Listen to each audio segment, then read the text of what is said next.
Hello, my goddesses. How are you doing in working with this moon energy as we're moving through this moon cycle?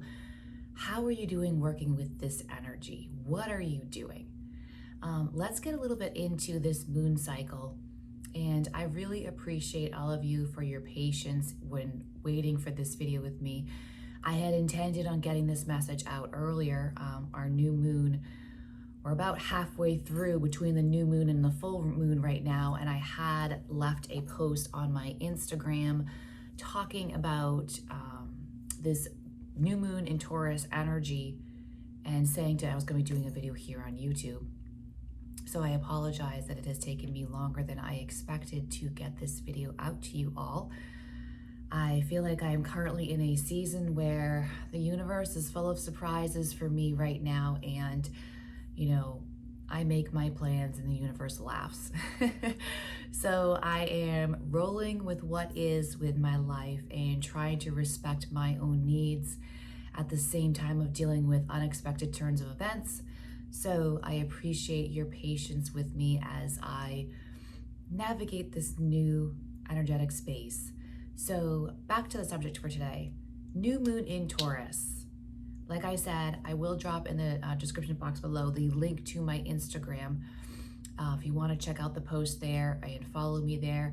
I also will be on the community section of this channel. I will be dropping the written post from Instagram. I will be dropping that on the community section as well, so you can reference it there, either or, whatever works better for you.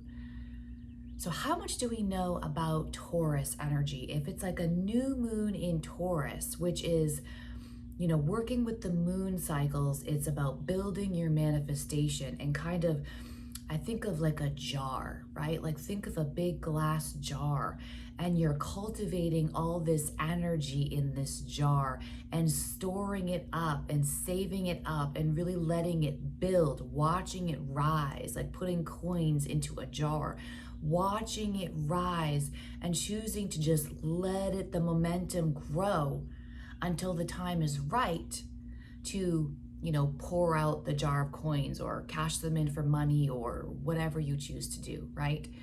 And now that I'm actually thinking about it, that whole visual is actually really, really relevant, even more than I thought, to my thoughts for this whole moon cycle and working with it. So again, coming back to Taurus, Taurus for me is a really big, encompassing energy.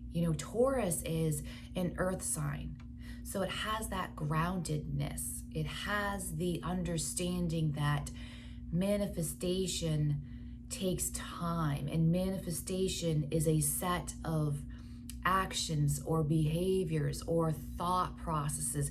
It is the understanding that a foundation is laid energetically or physically, emotionally, whatever it may be. A foundation is laid and then patiently nurtured and grown, right? That's a big part of the Taurus energy. Taurus, however, at the same time, it's about luxury. It is about pleasure, sensuality. For me, I have some really significant placements in Taurus in my birth chart. And so Taurus is an energy I'm constantly being very aware of how it specifically affects me with my strong placements that I have in Taurus. And so for me, it often manifests as, in my home, I'm very like texture oriented, like as far as like blankets and pillows and how things feel, rugs on the floor. I'm very aware of how things feel. And it's very important to me that they feel comforting and other things, many other things, but comforting and soft. And they do have an element of a luxurious feel to them. And that is a very Taurus aspect. I have orchids. I have a whole lot of orchids behind me. That's kind of part of my new identity that I'm stepping into at this time of my larger sense of self, is really resonating with the idea of orchids and all that they imply for me. And orchids are an exotic flower. And it's funny, as I talk to people about orchids, there is obviously, and I used to too feel this way, there is a common perception around orchids that they're difficult to grow, right? Like more of a picky, high maintenance kind of a thing, which again kind of reflects into that idea of like luxury and pleasure. It's like these are things that aren't just basic. They're a little more complicated, can be a little more complicated, right? So, or feel complicated.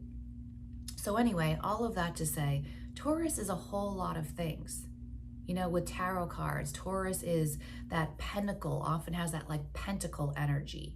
So, and that's really where I want to go with this. Not even necessarily about money. We will talk about money a little bit here. That is part of it. But think of the bigger picture.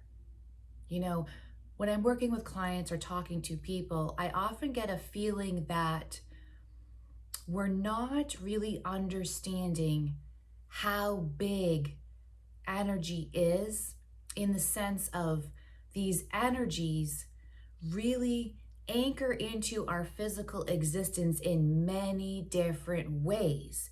And I think with our human mind and the limitations of our human mind and the way the human mind works to kind of want to box things up neatly and organize things and put definitive lines and parameters around things so it can grasp concepts better. I know the mind loves to do that, but it limits us from really understanding all of the ways these energies translate into our physical existence. Okay?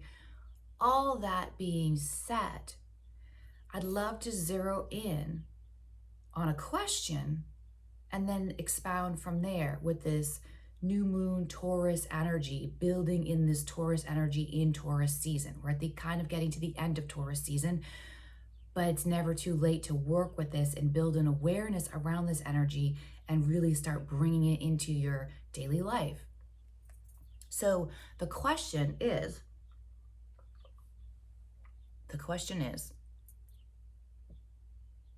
what is your instability? And what are you looking at? I'm going to make this into a few questions, actually. What are you looking at? And where is your instability? All of this to go around the concept that I heard recently that I thought was absolutely brilliant. When you look at the instability, that's when you find stability. So the question is, are you willing to look at your instability? Instability, right? If Taurus is very grounded, groundedness is stability, right? And again, with the idea of Taurus, with pentacle energy, I'm talking resources, okay? Resources. Now, when I say resources, what is the first thing that comes to your mind? Is it money? I know for me, I often used to struggle with that word energetically, right? Like, what does that really mean? Resources. What are my resources? How broad of a term actually is that, resources? Let me know in the comments below what's coming up to you immediately for resources. Now, resources, and again, this is going to translate different. It's going to resonate differently for everyone depending on your particular birth chart and what your sun, moon, rising, all of those bigger placements are, what houses they're in, all of that. And I'm not going to get into that detail. So there's different parts of the idea of resource that are going to really jump out and resonate with you in my message. So take whichever one you're really noticing kind of ping on you and maybe focus on that area of resources. Resources, of course, yes, can be money. Yes, obviously. So let's go down that path first of all. Because I know that in a lot of the feminines that I speak with, I know that this year in particular, and again, this has been an energy that's been building among divine feminines and goddesses and empresses and high priestesses, of this desire to really get firmly comfortable in your money and in your sense of financial independence, standing on your own 2 feet with more than what you need, so that again, you're comfortable. A sense of abundance. And what is abundance? It has that luxurious feel to it. You know, having more money than just what you need and having maybe a little extra money than you've had previously, and what would be possible if I did have a little bit more abundance in the money. So this can go into business. A lot of the women that I work with and speak with, like myself, are self-employed and have businesses of their own. And so the question is, how can I get better in my business to really take it to the next level? What do I need to do to allow myself to be more seen? What skill sets or what trainings could I invest my money into that would help me develop some skills that I see are lacking in the business end of things, right?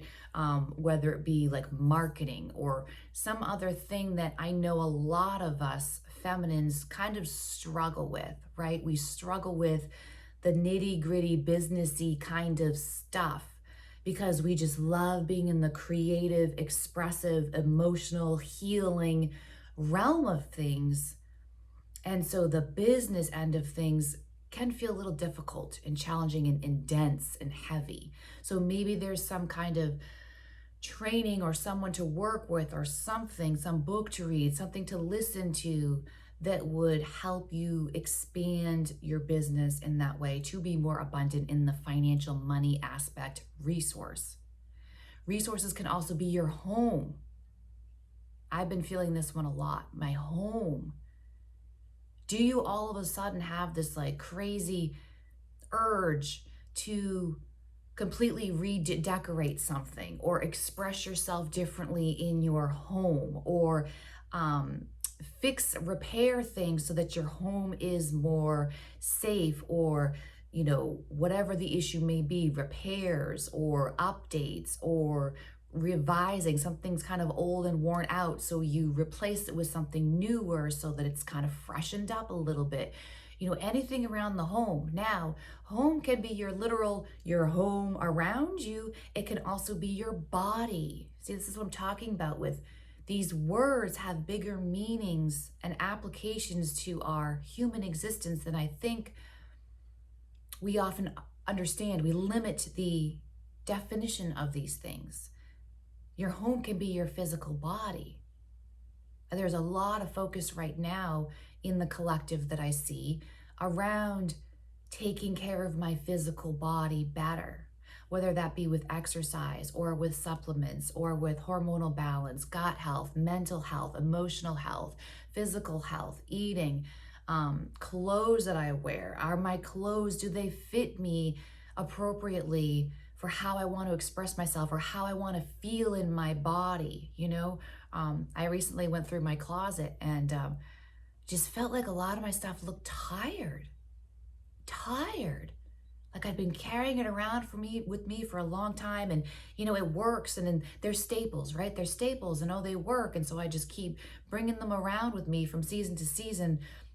But maybe it's time for refreshing, to kind of put a little more pep in your step, to feel more taken care of in that way. Sometimes those kinds of things can really be self-care, right?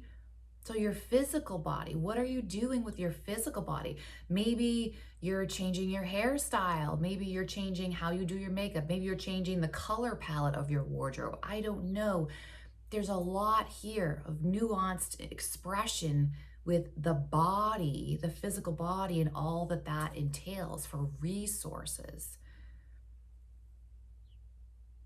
Resources also can be emotional. And this is my favorite topic always, all the time.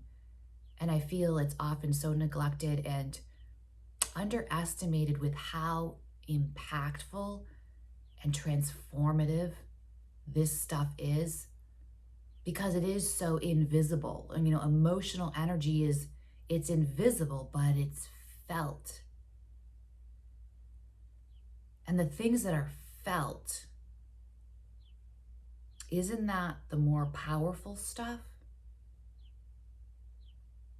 Between this channel and my first channel, Inhale Love with Suze, that's the thing I keep coming back to. Even though the wide range of subjects and videos that I've done, It all comes back to emotional energy for me, and recognizing the power that can be harnessed with our emotional energy, and that how you choose to invest that resource of emotional energy is literally life changing. And I'm not being dramatic at all here. It is so transformative. And too often, I feel that we aren't educated enough, and this makes me personally very upset. We aren't educated, and we have to go out and search for information of how to be more wise with our emotional energy, because it is such a powerful resource. So on that note, how are you investing your emotional energy as a resource? Do you even regard it as a valuable resource? And back to the idea of instability, we're going to wrap all of these subjects up, all of these aspects of resources, whether it be your home, your body, your money, your business, your emotional self, your emotional energy, your heart space energy, your internal world emotionally. We're going to all bring this back to the idea of instability. When you notice emotional instability, something happens and you notice something's going on internally with internal conflict or internal chaos or internal upset in some way, shape, or form, therefore instability. What do you do with that instability? Are you looking for the instability to therefore find your stability? Do you look for the instability? Are you willing to sit with the instability? Are you willing to observe and with love and groundedness and that nurturing energy work through the instability to find stability on the other side? Or do you unwisely use that resource to self-sabotage? When we're in a state of emotional instability, nervous energy comes up. And I just like to blanket it with anxiety, because I think that's an easier term for everyone to grasp onto, that anxiety is clearly something we need to learn to work with, right? So nervous energy, anxiety type energy in the body that is generated when we're in some sort of emotional instability experience internally. Do you fall into the trap of instant gratification and self-sabotage by looking to release that nervous energy as quickly as possible? And for women, often that's done through talking, getting it out through talking. So when you're speaking, are you speaking to get rid of nervous energy, but in the process, you're denying yourself access to the wealth of information for yourself, the wealth of growth, resource growth, emotional growth that could potentially happen if you learn to hold and observe and work through that nervous energy instead of just expelling it. Now, expelling it can happen in many different ways. And again, it always goes back to that instant gratification kind of a thing. Is it just speaking at the mouth when something's bothering you and you just got to get it off your chest kind of a thing? And please, again, do not misunderstand me. I'm not saying that you should not speak. That's not what I'm saying. But can we pause for a moment and observe our patterns of self-sabotage? If we're looking at the bigger picture, again, think growth, right? The coins in the jar, growth, the bigger picture, expansion. If we're looking at the bigger picture, what are the behaviors I'm doing or not doing that are ultimately sabotaging the growing of the coins in my jar, in the growth of my emotional maturity, in the growth of my working with my emotions to be more confident, to be more stable, to be more who I want to be in the world emotionally, showing up in the world how I want to be. This video is turning out to be much longer than I anticipated. I hope you're all still here. Is it through speaking? Or maybe it's impulsive buying, spending money, which is just another resource, just another form of energy. Do I impulsively buy things to temporarily make myself feel better? Maybe.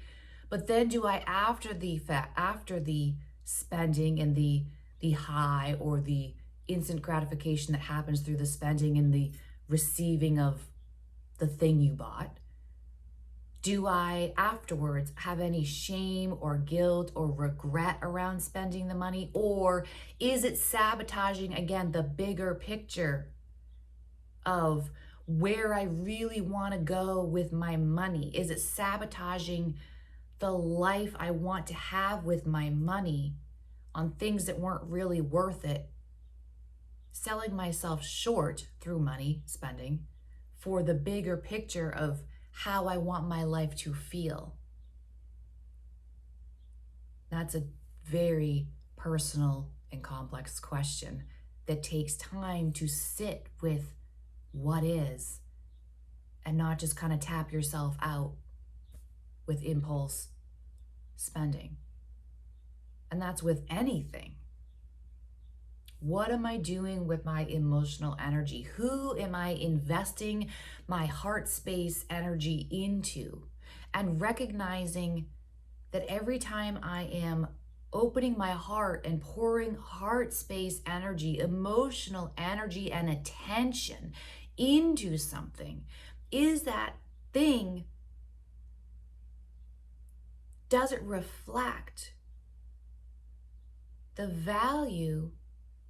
A crow just landed in the tree right outside my window. That's a sign for me, and maybe it's a sign for someone else as well. Am I investing that in a space that equally values in return what I'm giving? So often we talk about self-worth, and I don't want to go deep into this conversation. This is for another day.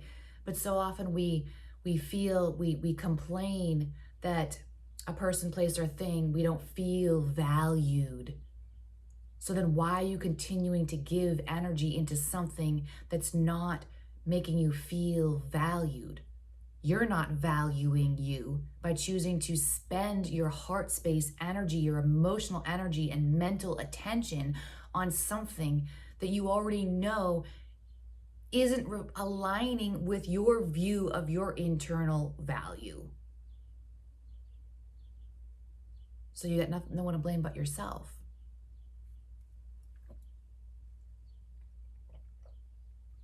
What are you looking at? Are you looking at the stability that you have and only focusing on that and not willing to look outside of that for the instability and work with the instability outside your comfort zone? Right? The things that you know that already make you feel stable and safe is everything in your comfort zone of how far you've already come in this life and what you've already conquered, in a sense. I don't really like that word, but it's the one that's coming to me in this moment. Your known comfort zone. But that's your coins in your jar that's at this level. You know this. But there's so much more to be put into that jar.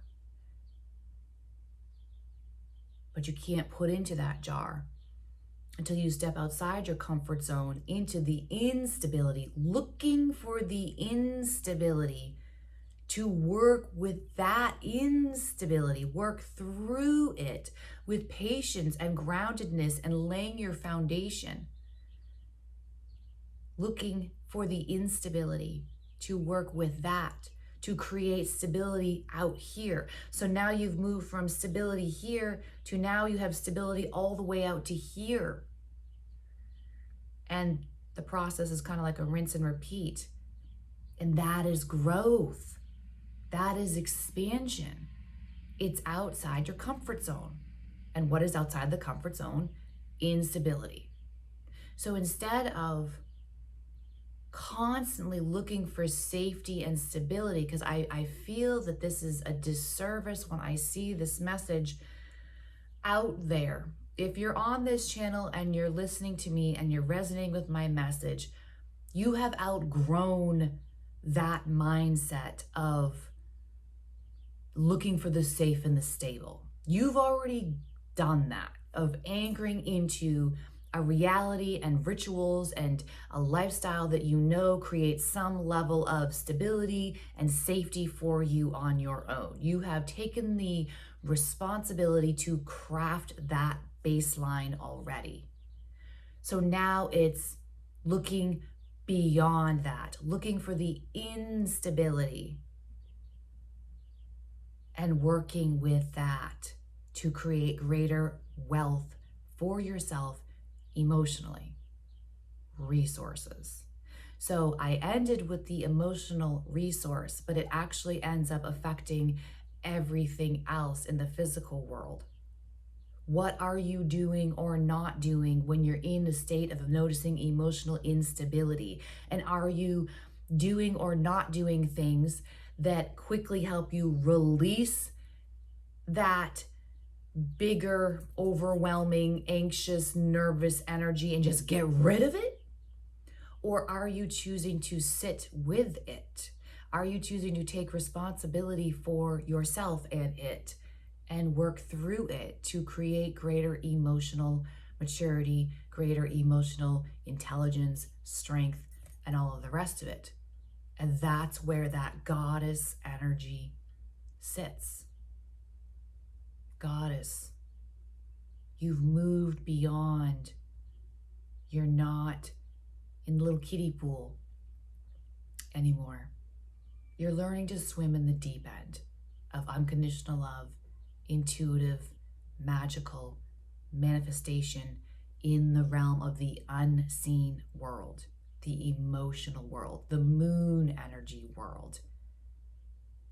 Let me know in the comments below if you're still here with me. I thank you and appreciate you. This video was longer than normal. Let me know in the comments if you're comfortable. What are you focusing on this moon cycle? How can you expand your resources? How can you learn to look at resources as a bigger term for your life and work through with that? What causes the instability for you? What are you noticing the patterns there? Thank you so much for being here with me today. I'm sending so much love and peace and playfulness and happiness to you all. Enjoy the rest of your day. Bye-bye.